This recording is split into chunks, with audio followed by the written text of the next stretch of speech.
Your daily dose. My name's Robert. That's my pal Susan, and we left you last episode with a DBS cliffhanger. Uh, Cliffhanger. Susan's feeling vulnerable, and that's very kind, as we know, a courageous gift to offer how you're feeling about sharing what's going on with this major thing, because it's been a roller coaster ride, and yet, you're still what, a month and a half out from the surgery, and this is a part that is lesser talked about, and I think really does need space. It's not as simple. It's not taking your car in for, mechanical work. I think that somehow some people treat surgery that way, and that really bothers me. There's an emotional person here that is going through legitimate feelings about what is going to happen that is not guaranteed, no matter what anyone says. Is Mhm. there a high level of success? Absolutely. Are there unknowns? Yes. Are there emotions attached to that? Yes. With all of that said, I open the floor to you. And are they valid? Yes. And does it help to think about them, talk them through, get a little bit more clear about which piece of it, is lurking, and why exactly I made the transition from you talking about Mad Men and the dark side of that to this is that while I wouldn't do this if I thought it was a bad idea. It's just the reality of all those things that you just said, part of the story. So I'm going to do it, but it doesn't mean that I'm going to go into it blindly. So what I've done, all my efforts to date have been learn about the surgery, learn what that means, learn what it feels like, learn what the experience will be, what to expect in terms of recovery, and all of that was presuming everything went well. And I didn't realize that until I talked to a friend today. And I have another conversation. I'm due diligence here. I really am, Robert. I'm just like trying to think of everybody I can think of who's had the surgery to find out what else do I need to think about? What else do I need to ask my surgeon any questions? Do I need to ask my doctor? What, because like you said, it's surgery. Things can go wrong.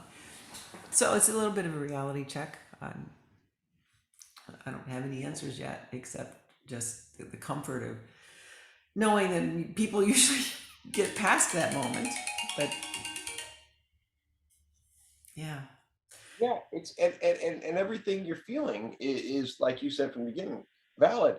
And where do you go? I guess that's the next question, because your doctor can give you the logical, reasonable types of things and mechanically speak you through. But where do you go to have these feelings discussed about the unknowns, and even the things other people might say, oh, might try to rationalize, you're just being silly, or you just put your faith in the doctor, or these things, which they're fine platitudes, but none of them address your feeling, right? No. Yeah. Yeah. I This is a sort of a silly example, but it's real. So a friend of mine yesterday asked me what symptoms uh, I was having that had either come back or were worse. They'd gone away, or I've just now got new symptoms, all of which has happened. And one of the examples I thought of was my handwriting. And she said, well, in what way? And I said, well, it's an early symptom many people have. They don't associate it with Parkinson's, but then you get carbidopa, levodopa, and poof, your magic, your handwriting comes back and everything's good. That's kind of amazing right then. Well, the when my doctor first started getting really serious with me, she said the first question she asked me was, how's your handwriting? And I knew the answer, but I hadn't put anything together. And I just sort of, I didn't get into details with her, but I said, it's off again. Well, I told my girlfriend yesterday, because she asked me, I said, it's squished down like this. It's squished in this way. It gets real strung out and it gets almost illegible. The longer I write, and then I can feel this difficulty communicating between what I want to say and getting that down to my fingertips holding my pen. And I said, well, I have an idea. How about this? I will videotape myself writing and we'll see what happens. And so I did, and I took a regular, 8.5 by 11 size piece of paper, and I wrote. It was lined, and I think I wrote every third line, but it was, that big. It took me 5.5 minutes for my brain and my hand to coordinate my thoughts. It wasn't like I had to search for the thoughts. I had to search to get them out. Through your hand in that mechanism. Yeah, and the top of it was more legible. And as I went down through it, the point of, I mean, the exercise that I did in and of itself is kind of cool, kind of interesting. But to the point that you just made, I've sent that video to two people. One of them wrote back being incredibly cheerful and supportive, and your handwriting is beautiful, and it's always been, and it always will be, and you're beautiful, and lots of super awesomely supportive stuff. And the other one said, "Oh gosh, wow, I see what you mean. I'm sorry you're struggling."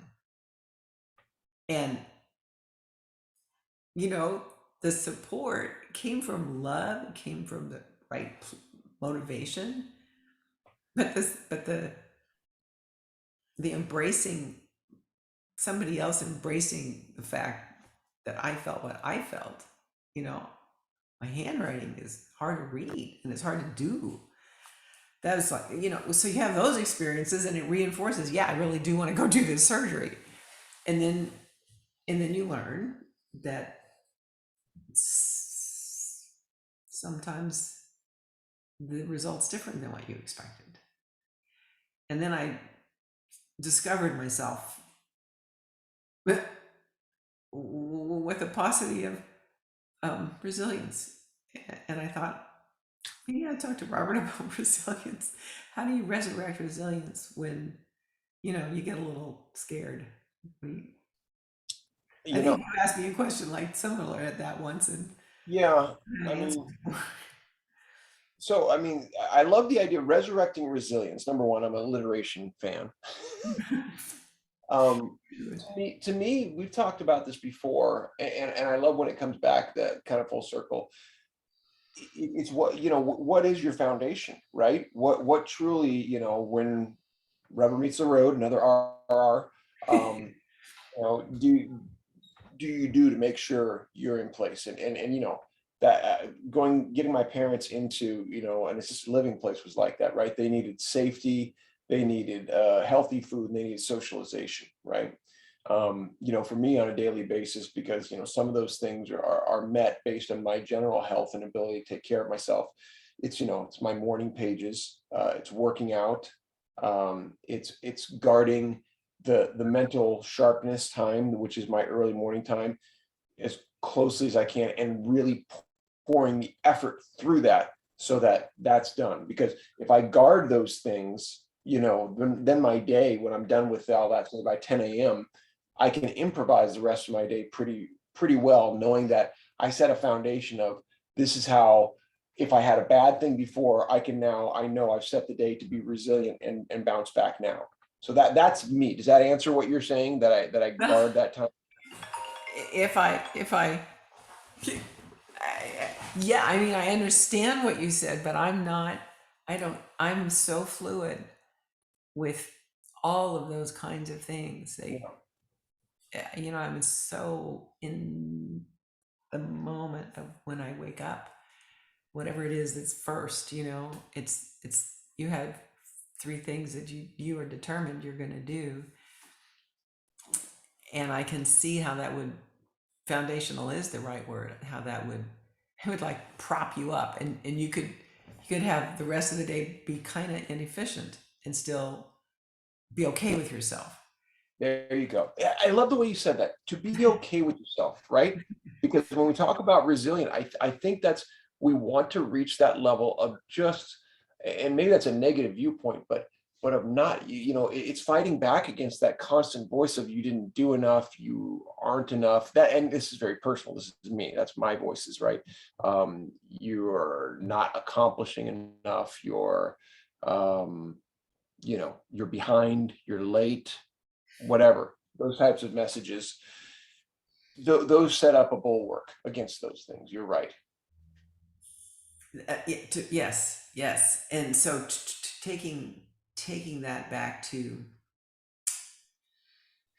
fear, and it's funny, I was very moved by Tim Haig's talk that I listened to back to back to back, sent it to a number of people in the last few days, and when I felt myself sinking, into it, it's not like I'm not going to do it, but now, and I don't want to stick my head in the sand. I don't want to not know what might go wrong. I don't want anything to go wrong, but I want to be prepared for it if it does, right? And I want to have Right. people with me, around me to help me if it does. And so, when I found myself just sort of being like overwhelmed, I tried to tap into his message of, do your best. And in this case, it's do your best to do your research, do your best to understand, be confident in your doctors, and be confident in the reason you're doing it, and all those things. Check, check, check. And then the next thing is, and have the courage to to be content that you've done enough. Well, when you're talking about somebody drilling a hole in your skull and then putting something in your brain, what I do, it just happened, and this is the only way I can carry on, is the next words are, this has been done for more than 20 years, and you have lots of friends whose lives it changed for the better, and and that's how come I can do this. But pulling me up out of a little anxiety, a little fear. It sounds like more than just a little, and I'm going to go ahead and I'm going to say join us on the next episode because I still want Thank more of this. We'll see you in a minute. you for being our timekeeper here.